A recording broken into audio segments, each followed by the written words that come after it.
আজকে সকালবেলায় চা বিস্কিটটা একদম স্কিপ করে গেছি। আর যেহেতু বাইরে বৃষ্টি পড়ছে তার জন্য আমার একটু এগরোল খেতে ইচ্ছা করলো। রুটিটা করাই ছিল, আমি জাস্ট একটু ডিমটা দিয়ে একটু হালকা করে পেঁয়াজ লঙ্কা একটু সস দিয়ে একটা এগরোল বানিয়ে নিলাম। আর এরপর আমি রেডি হয়ে বেরিয়ে গেছিলাম কলেজে। আমার কলেজ প্রায় শেষ, কিন্তু মনে হয় না যে এই 3টে বছর এত তাড়াতাড়ি কেটে গেল। মনে হয় একদম এই তো কয়েকদিন আগে আসলাম কলেজে।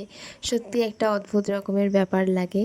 আর আমার কিছু কাজ ছিল আজকে কলেজে, তার জন্যেই গেছিলাম। আর সেই সমস্ত কিছু করে নিয়ে আমরা বন্ধুরা মিলে একটু বসেছিলাম ক্যান্টিনে। তারপর ছিল ক্লাস করে নিয়ে বাড়ি আসার সময় আমি একটু গেছিলাম দোকানে, সেখান থেকে কিছু জিনিসপত্র কেনার ছিল। আর কিনেছিলাম আমার ফেভারিট চকলেট, আর তার সাথে কিনেছিলাম আইসক্রিম। আর বিকালবেলার দিকে আসলো একটা পার্সেল। এরপর আমি একটু রেডি হয়ে বেরিয়েছিলাম। বাইরে তো প্রচুর বৃষ্টি, সাইকেল নিয়ে বেরিয়েছিলাম। সুন্দর রাস্তা দেখতে দেখতে যাচ্ছিলাম। আজকে এই অবধি, আবারও দেখা হচ্ছে কালকে।